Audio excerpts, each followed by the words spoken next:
Annual mission ক্যান্ডিডেটদের অন্যতম একটি ফোবিয়ার নাম জিকে। আজকে আমরা অ্যানুয়াল জিকে সাজেশন নিয়ে আলোচনা করব। শুরুতে আমরা দেখব জিকের কোন কোন বিষয়গুলো থেকে প্রশ্ন হয়। আমরা জানি জিকেতে প্রশ্ন তোমাদের প্রশ্ন করবে হচ্ছে 20 নম্বরের প্রশ্ন। এক্ষেত্রে বাংলাদেশ বিষয়গুলি থেকে প্রশ্ন হয়, আন্তর্জাতিক থেকে প্রশ্ন হয়, সাম্প্রতিক থেকে প্রশ্ন হয় এবং মৌলিক বিষয়গুলি থেকেও প্রশ্ন হয়। তবে বেশিরভাগ প্রশ্ন হয় বাংলাদেশ বিষয়গুলি, সাম্প্রতিক এবং মৌলিক বিষয় থেকে, আর আন্তর্জাতিক থেকে 2-3টা প্রশ্ন থাকে। এখন দেখা যাক আমরা আলোচনা করব বাংলাদেশ বিষয়গুলো থেকে কোন কোন টপিকগুলো তুমি দেখে যাবা। টপিকগুলো একটু আলোচনা করে শুরুতে তোমাকে যে টপিকটা অবশ্যই দেখতে হবে বাংলাদেশের মানচিত্র পরিচিতি। এখন প্রশ্ন হচ্ছে মানচিত্রের পরিচিতি থেকে আমি কি কি দেখব। বিশেষ করে দেখার চেষ্টা করবো বাংলাদেশের সীমান্তবর্তী, আমরা জানি দুটি রাজ্য রয়েছে, দুটি দেশ রয়েছে, ভারত এবং মায়ানমার। এক্ষেত্রে প্রশ্ন হয়ে থাকে বাংলাদেশের সীমান্তবর্তী ভারত রাজ্য কয়টি, মায়ানমার রাজ্য কয়টি এবং কি কিগুলো দেখবা। সেই সাথে বাংলাদেশ এবং মায়ানমারকে পৃথক করে কোন নদী, বাংলাদেশ এবং ভারতকে পৃথক করে কোন নদী, বিষয়গুলো দেখার ট্রাই করবা। সেভেন সিস্টার এখান থেকে প্রশ্ন হতে পারে, এগুলো একটু দেখবা। এরপর সেভেন সিস্টার যে রাজ্যগুলো রয়েছে এগুলো দেখার ট্রাই করবা। এরপর বাংলাদেশের প্রাচীন বাংলার যেই রাজনৈতিক ইতিহাস এটা দেখার সর্বোচ্চ চেষ্টা করবা। এগুলো থেকে প্রশ্ন হওয়ার সম্ভাবনা রয়েছে। বিশেষ করে আমরা যদি বলি বাংলাদেশের প্রাচীন বাংলার সর্বপ্রথম সাম্রাজ্য মৌর্য সাম্রাজ্য এবং সর্বশেষ সাম্রাজ্য সেন বংশ, এগুলো একটু দেখার ট্রাই করবা। আর আরেকটা প্রশ্ন আসার সম্ভাবনা বেশি হচ্ছে বাংলাদেশের ভূপ্রকৃতি। এটা হচ্ছে কমন একটা টপিক, এখান থেকে মাস্ট প্রশ্ন আসবে। ভূপ্রকৃতি থেকে আমরা যদি বলি বাংলাদেশের ভূপ্রকৃতিটা 3 ধরনের আমরা জানি, টারশিয়ারি যুগের পাহাড়, তারপর হচ্ছে প্লাইস্টোসিন কাল। এই যে টপিকগুলো এগুলো থেকে প্রশ্ন আসতে পারে। ওকে, তাহলে ভূপ্রকৃতিটা একটু ভালো করে দেখবা। আর এদিকে হচ্ছে বাংলাদেশের মানচিত্র পরিচিতি, এই টপিকটা খুব মনোযোগ সহকারে দেখবা। এরপর প্রাচীন বাংলার ইতিহাস, এটা একটু আগে আলোচনা করলাম। তারপর দেখো সুলতানি আমল, মুঘল আমল, নবাব এবং সুবেদারি শাসন, এগুলো থেকে খুব একটা প্রশ্ন আসে না। তবে যদি পারো বেসিক যেগুলো তথ্য এগুলো একটু দেখে যাওয়ার ট্রাই করবা। এরপর একটা গুরুত্বপূর্ণ টপিক ইংরেজি শাসন, এটা মাস্ট দেখবা। ইংরেজ শাসন আমল থেকে যে সংস্কারগুলো রয়েছে এগুলো দেখে যাবা। বিশেষ করে আমি যদি বলি সতীদাহ প্রথা, তারপর হচ্ছে বিধবা বিবাহ আইন, এই যে টপিক যেগুলো রয়েছে, ঈশ্বরচন্দ্র বিদ্যাসাগর জড়িত, এখানে রাজা রামমোহন রায় জড়িত, এই টপিকগুলো একটু দেখার ট্রাই করবা। এই জায়গা থেকে কিন্তু প্রশ্ন আসতে পারে। এবং বাংলা সংস্কার আন্দোলন, এগুলো অবশ্যই দেখবা। এই টপিকটা 100% দেখে যাবা। এক্ষেত্রে আমি তোমাকে বলি বঙ্গভঙ্গ রথ, এই দুটো দেখার সর্বোচ্চ ট্রাই করবা। এই জায়গা থেকে প্রশ্ন আসতে পারে। এরপর একটা বিষয় বাংলাদেশের রাজনৈতিক আন্দোলন এবং 1947 সাল পর্যন্ত। বিশেষ করে এই ক্ষেত্রে বাংলাদেশের রাজনৈতিক আন্দোলনের মধ্যে সবচেয়ে যে বিষয়গুলো একটু দেখার ট্রাই করবা, আমরা যদি বলি বাংলার ক্ষেত্রে 1939 সালে যে দ্বিজাতি তত্ত্ব, এটা দেখার ট্রাই করবা। তারপর লাহোর প্রস্তাব, একে ফজলুল হকের 1940 সালে, এই দুইটা টপিক দেখার সর্বোচ্চ ট্রাই করবা। এখান থেকে প্রশ্ন আসতে পারে, এগুলো কমন টপিক। এরপর আমরা যদি বলি পাকিস্তানি আমল 1947 থেকে 70 নির্বাচন পর্যন্ত, এই জায়গা থেকে বেশিরভাগ দেখার ট্রাই করবো হচ্ছে ভাষ আন্দোলন। আমরা জানি 1952 সালে যে ভাষ আন্দোলন, এটা সর্বোচ্চ দেখবা। আর একটা টপিক দেখতে পারো 1947 সালে যে দেশ ভাগ হয়, ভারত পাকিস্তান ভাগ হয়, এই টপিকটাও একটু দেখে যেতে পারো। এগুলো কমন টপিক, এগুলো যদি তুমি মিস করো তাহলে তোমার হয়তো প্রশ্ন কমন নাও আসতে পারে। আর একটা গুরুত্বপূর্ণ টপিক তা হচ্ছে কি বাঁধে মুক্তিযুদ্ধ। অবশ্যই এটা থেকে প্রশ্ন বিগত তুমি যে গত সিজনের প্রশ্ন দেখলে দেখতে পাবে, এখান থেকে কমপক্ষে 3টা থেকে 2টি প্রশ্ন এখান থেকে এসেছে। সুতরাং এটা অবশ্যই দেখে যাবা, সেক্টর গুলো দেখে যাবা। ঠিক আছে, কয়টি সেক্টর, সাব সেক্টর কয়টি, এগুলো দেখে ট্রাই করবা। তারপর বীর বিক্রম, বীর প্রতীক, বীরুত্তম প্রতীক, এইগুলো যে সংখ্যা কত, এগুলো একটু দেখার সর্বোচ্চ ট্রাই করে যাবা। এরপর দেখো স্বাধীনতা, জুলাই বিপ্লব। আমরা জানি জুলাই বিপ্লব সাম্প্রতিক যে ঘটনা যেগুলো রয়েছে, জুলাই বিপ্লবের যে গুরুত্বপূর্ণ টপিক, এগুলো প্রত্যেকটা বইয়ে, জিকের বইয়ে রয়েছে। জুলাই বিপ্লব নিয়ে মোটামুটি যতটুকু পারো সর্বোচ্চ দেখা ট্রাই করবা। এরপর আরেকটা বিষয় সংবিধান এবং প্রশাসনিক ব্যবস্থা, এগুলো থেকে আসলে খুব একটা প্রশ্ন আসার সম্ভাবনা কম। আমি যেগুলো মোস্ট ইম্পর্টেন্ট এগুলোর পাশে কিন্তু স্টার দিচ্ছি, বিষয়টা একটু খেয়াল করবা। এরপর একটা বিষয় অর্থনীতি মাস্ট দেখে যাবা, এটা অবশ্যই দেখে যাবা। অর্থনীতি থেকে প্রশ্ন আসতে পারে। অর্থনীতি মানে এখানে তোমার ইন্টারের পুরো অর্থনীতি না, বেসিক যেটা অর্থনীতি বিষয়গুলো, বিশেষ করে এগুলো সাম্প্রতিক থেকে প্রশ্ন আসতে পারে। এই দ্বিতীয় অর্থকারী ফসল কোনটি বাংলাদেশের, এই ধরনের যে গুরুত্বপূর্ণ টপিক যেগুলো থাকে এগুলো একটু দেখবা। সম্পদ থেকে প্রশ্ন দেখতে পারো, সম্পদের যেগুলো রয়েছে, কৃষি সম্পদ, এগুলো থেকে প্রশ্ন আসতে পারে। শিল্প থেকে প্রশ্ন আসতে পারে, এই টাইপের যেগুলো টপিক এগুলো একটু দেখবা। শিল্প সাহিত্য, সংস্কৃতি, এগুলো থেকে প্রশ্ন আসতে পারে। এগুলো বেসিক যেগুলো তথ্য, এগুলো দেখে যাবা। আর একটা গুরুত্বপূর্ণ টপিক উপজাতি, মাস্ট তুমি এটা দেখে যাবা। উপজাতিদের মধ্যে কোন উপজাতি গুলো মাতৃতান্ত্রিক, কোনগুলো পিতৃতান্ত্রিক, কোনগুলো ধর্ম, কোনটার ধর্ম কি, এই যে টপিক, গুরুত্বপূর্ণ টপিক, এগুলো অবশ্যই দেখে যাবে। এখান থেকে প্রশ্ন আসতে পারে। আন্তর্জাতিক ক্ষেত্রে বাংলাদেশ, এই জায়গা থেকে প্রশ্ন আসার সম্ভাবনা আছে মোটামুটি বলা যায়।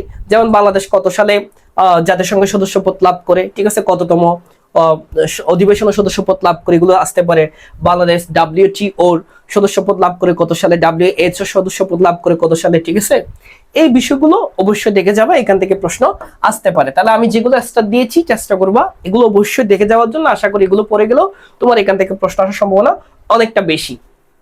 এরপর এখন তো অল্প সময়, অল্প সময়টাকে তোমাকে কাজে লাগাতে হবে। চেষ্টা করবা গুছিয়ে পড়ার জন্য, মোস্ট ইম্পর্টেন্ট টপিকগুলো এখন দেখে যাওয়ার জন্য অল্প কয়দিনের মধ্যে। এবার হচ্ছে দেখো মহাদেশ। মহাদেশ আমরা জানি মহাদেশ হচ্ছে 7টা মহাদেশ। 7টা মহাদেশ তুমি এখন সম্পূর্ণ রিভিশন দেওয়ার তোমার সময় নাই। যতটুকু আগে যে টপিকগুলো পড়েছো চেষ্টা করবা শুধু ওগুলো পড়ে যাওয়ার জন্য, এবং 7 মহাদেশের মধ্যে যেগুলো বিখ্যাত ব্যক্তি যেগুলো রয়েছে, রাজনৈতিক ব্যক্তিবর্গ, ওগুলো থেকে প্রশ্ন হতে পারে, ঠিক আছে। তারপর যে মহাদেশের যেগুলো গুরুত্বপূর্ণ তথ্য থাকে, স্পেসিফিক যে টপিকগুলো, এগুলো একটু দেখার ট্রাই করবা। এরপর হচ্ছে কি সভ্যতা পরিচিতি। এখান থেকে প্রশ্ন বিগত বছর আসে নাই, তারপর চেষ্টা করবো এটা একটু দেখে যাওয়ার জন্য, ঠিক আছে। যেমন মেসোপটেমিয়া সভ্যতা, পারস্য সভ্যতা, এগুলো থেকে প্রশ্ন আসতে পারে, ঠিক আছে। এরপর দেখো আন্তর্জাতিক সংস্থা। মাস্ট তোমাকে এই টপিকটা অবশ্যই দেখে যেতে হবে। এখন প্রশ্ন হচ্ছে আমি কোন ধরনের আন্তর্জাতিক সংস্থাগুলো দেখে যাব। দেখো আন্তর্জাতিক সংস্থার মধ্যে অনেক ধরনের থাকে, রাজনৈতিক থাকে, অর্থনৈতিক থাকে, সামরিক থাকে। এই 3 ধরনের সংস্থাগুলো থেকে প্রশ্ন আসতে পারে। যেমন আঞ্চলিক সংস্থা, সার্ক থেকে প্রশ্ন আসতে পারে, সার্ক থেকে প্রশ্ন আসতে পারে, সার্ক দেখে যাবা, ঠিক আছে। তারপর আমরা যদি বলি OIC, এগুলো থেকে প্রশ্ন আসতে পারে। তারপর সামরিক সংস্থা ন্যাটো, ন্যাটো থেকে প্রশ্ন আসতে পারে, ওকে। যেমন আমরা যদি বলি জাতিসংঘ, জাতিসংঘ থেকে মাস প্রশ্ন আসবে। UN, জাতিসংঘ থেকে প্রশ্ন আসতে পারে। তারপর হচ্ছে কি WTO, এটা থেকে প্রশ্ন আসতে পারে। WHO, এই জায়গা থেকে প্রশ্ন আসতে পারে। এগুলো অবশ্যই তুমি, বিশেষ করে আমি যে কয়েকটি লিখে দিয়েছি, এগুলো সর্বোচ্চ চেষ্টা করবে এগুলো দেখার জন্য, ওকে। এরপর একটা গুরুত্বপূর্ণ সংস্থা রয়েছে আরব লীগ, সাম্প্রতিক আলোচিত একটা সংস্থা। আমরা জানি যদিও অনেক আগের, বাট এটা এখন আলোচনার অনেক মুখ্য বিষয়। আমরা বিভিন্ন সংবাদ মাধ্যমে এটা নিয়ে অনেক কিছু দেখতে পাই, OIC নিয়ে দেখতে পাই। সার্ক তো অবশ্যই দেখতে হবে, কারণ এটা বাংলাদেশের সাথে, এটা বাংলাদেশের ইতিহাসের সাথে খুব জড়িত একটা বিষয়। তো এটা ভালো করে দেখে যাবা। আমরা জানি সার্কের প্রতিষ্ঠাতা বা প্রতিষ্ঠাগুলো দেখতে হবে কত সালে প্রতিষ্ঠা লাভ করে, ওকে। সার্কের সদস্য কয়টি, এগুলো ভালো করে দেখে যাবা। এরপর দেখো আলোচিত যুদ্ধ। আলোচিত যুদ্ধ থেকে আসলে চেষ্টা করবা, আলোচিত যুদ্ধ থেকে প্রশ্ন আসতে পারে। বিশেষ করে ইতিহাসে তো অনেকগুলো যুদ্ধ হয়েছে, সবগুলোকে এখন তোমার পড়ার টাইম আছে নাই। চেষ্টা করবা যেগুলো সাম্প্রতিক, বিশেষ করে ইরান ইসরায়েল যুদ্ধ, এটা থেকে প্রশ্ন অবশ্যই আসবে, এটা অবশ্যই দেখবা। আর আলোচিত যুদ্ধের মধ্যে আমি যদি বলি, এটাকে যদি একটা স্পেসিফিক করি, বিশ্বযুদ্ধগুলো দেখবা। বিশ্বযুদ্ধ, প্রথম বিশ্বযুদ্ধ, দ্বিতীয় বিশ্বযুদ্ধ, এখান থেকে প্রশ্ন আসতে পারে। আর জাতিসংঘ মাস্ট দেখে যাবা। আমি আবার একটু বলতেছি, জাতিসংঘ তুমি অবশ্যই তোমাকে জাতিসংঘ ডিটেলস দেখে যাওয়ার ট্রাই করবা। জাতিসংঘ এবং যে সংস্থাগুলো লিখে দিয়েছি চেষ্টা করবা এগুলো যতটুকু পারো, তোমার যতটুকু পসিবল হয় ভালো করে দেখার ট্রাই করবা। এরপর দেখো খেলাধুলা। খেলাধুলা থেকে প্রশ্ন আসতে পারে। যেমন খেলাধুলা থেকে প্রশ্ন আসবে হচ্ছে সাম্প্রতিক থেকে, ঠিক আছে। যেমন এখানে হচ্ছে বিশেষ করে প্রশ্ন আসতে পারে যে কিছুদিন আগে T20 যেটা হয়েছিল ভারতে এবং শ্রীলঙ্কার মধ্যে, এই দুইটা ভেন্যু ছিল হচ্ছে ভারত এবং শ্রীলঙ্কায়, যেটাতে বাংলাদেশ অংশগ্রহণ করেনি। এই T20-র মধ্যে চ্যাম্পিয়ন হয়েছিল ভারত, এটা খেয়াল রাখবা। এটা খুব ইম্পর্টেন্ট একটা টপিক এবং প্রশ্ন আসতে পারে। এবং এটার রানার্স আপ হয়েছিল হচ্ছে নিউজিল্যান্ড। এই টপিক থেকে প্রশ্ন আসতে পারে। খেলাধুলার মধ্যে আরেকটা টপিক থেকে প্রশ্ন আসতে পারে ফুটবল। আমরা জানি আসন্ন যে ফুটবল ওয়ার্ল্ড কাপ 2026, এই ফুটবল ওয়ার্ল্ড কাপটা কোন মহাদেশে অনুষ্ঠিত হবে? উত্তর হচ্ছে উত্তর আমেরিকা মহাদেশে। এবং এটা নিয়ে আমাদের একটা ক্লাস রয়েছে, আমরা কমেন্ট বক্সে দেওয়ার ট্রাই করব। তোমরা কমেন্ট বক্স চেক করিও, এইটার ফুটবল ওয়ার্ল্ড কাপ নিয়ে আমাদের একটা ক্লাস, ওইটা কমেন্টে দিব, তোমরা দেখে নিও। এরপর যে টপিকগুলো গুরুত্বপূর্ণ তার মধ্যে হচ্ছে কি সাম্প্রতিকের মধ্যে ত্রয়োদশ নির্বাচন, খুবই গুরুত্বপূর্ণ একটা টপিক ত্রয়োদশ নির্বাচন। এই ত্রয়োদশ নির্বাচনের গুরুত্বপূর্ণ কিছু টপিক নিয়ে আমাদের ক্লাস রয়েছে। ক্লাসগুলো আমরা আমাদের কমেন্ট বক্সে লিংক দিব, তোমরা এগুলো দেখবা। এবার দেখো নবগঠিত মন্ত্রিসভা। সাম্প্রতিকের গুরুত্বপূর্ণ পার্ট হচ্ছে নবগঠিত মন্ত্রিসভা। এখান থেকে প্রশ্ন মাস্ট আসবে। ত্রয়োদশ নির্বাচনের মধ্যে যেগুলো গুরুত্বপূর্ণ টপিক, এগুলো তো অবশ্যই দেখতে হবে। এর পাশাপাশি নবগঠিত যে মন্ত্রিসভা, এটাও দেখতে হবে। মন্ত্রিসভার মধ্যে মন্ত্রী কয়জন, প্রতিমন্ত্রী কয়জন, এখান থেকে প্রশ্ন আসতে পারে। নারী মন্ত্রী কয়জন এবং টেকনোক্র্যাট মন্ত্রী এগুলো কয়জন, এগুলো অবশ্যই দেখবা।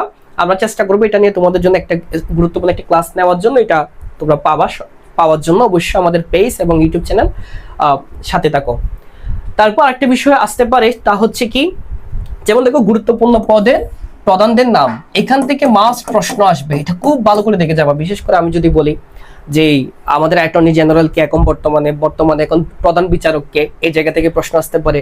আমাদের এখন বর্তমান জাতীয় সংসদের স্পিকারকে, ডেপুটি স্পিকারকে, এগুলো থেকে প্রশ্ন আসতে পারে। এরপর দেখো পদক এবং পুরস্কার। এখান থেকে যে দুটো টপিক অবশ্যই তুমি এই টপিকগুলো দেখে যেতে হবে পদক পুরস্কার থেকে। আমি যদি বলি 21শে পদক এবং আরেকটা হচ্ছে কি স্বাধীনতা পুরস্কার, এই দুইটা টপিক তুমি অবশ্যই দেখে যাবে। এগুলো ছাড়া পরীক্ষায় যাবা না। এই দুইটা টপিক থেকে মাস্ট প্রশ্ন কমন পাবে ইনশাল্লাহ। ওকে, এরপর দেখো ইরান ইসরায়েল যুদ্ধ। আমরা জানি সাম্প্রতিক যেই তথ্যগুলো রয়েছে সবচাইতে জটিল একটা গুরুত্বপূর্ণ টপিক হচ্ছে কি ইরান ইসরায়েল যুদ্ধ। এটা থেকে তোমার যতটুকু জানা প্রয়োজন সাম্প্রতিক তথ্যগুলো একটু দেখার সর্বোচ্চ ট্রাই করবা। বিশেষ করে এখানে গুরুত্বপূর্ণ একটা টপিক আমি যদি বলি হরমুজ প্রণালী, এখান থেকে প্রশ্ন আসতে পারে। আমরা জানি হরমুজ প্রণালী হচ্ছে এখন ওয়ার্ল্ডের লাইফলাইন বলা যায়, ঠিক আছে। তো এই হরমুজ প্রণালী নিয়েও আমাদের ক্লাস রয়েছে, এটা আমরা কমেন্ট বক্সে দিব, লিঙ্কটা তোমরা দেখে নিও। এবার আরেকটি বিষয় হচ্ছে চন্দ্র অভিযান। এই চন্দ্র অভিযান, এটা হচ্ছে আমরা জানি সম্প্রতি যে চন্দ্র অভিযান হয়েছিল, চাঁদের, আমরা জানি যে মহাকাশ নাসা যে অভিযানটা প্রেরণ করেছিল, এটা হচ্ছে কি 1 এপ্রিল এবং এটা পৃথিবীতে আবার অবতরণ হচ্ছে 10 এপ্রিলে। সুতরাং এটার চন্দ্র অভিযানটার নাম হচ্ছে কি আর্টেমিস 2। এই জায়গা থেকে মাস্ট তুমি প্রশ্ন কমন পাবা। এক কথায় আমি এখানে যে সাম্প্রতিক যে তথ্যগুলো দিয়েছি টপিক, 5টা টপিক, এই 5টা টপিক তুমি অবশ্যই যদি পড়ে যাও ইনশাল্লাহ তোমার জিকের মধ্যে 20-এর মধ্যে তুমি কমপক্ষে 6টা প্রশ্ন তুমি কমন পাবা। কমপক্ষে 5টা টপিক পড়ে গেলে তুমি কমপক্ষে 5টা কিংবা 6টা প্রশ্ন তুমি কমন নিশ্চিত পাবে ইনশাল্লাহ। তো আর চন্দ্র অভিযান নিয়েও আমাদের ক্লাস রেকর্ডটা আমাদের কমেন্ট বক্সে তোমাদের জন্য দেওয়া থাকবে, তোমরা ক্লাসগুলো দেখে নিবা। আজ এ পর্যন্ত, পরবর্তী লেকচারে ইনশাল্লাহ দেখা হচ্ছে।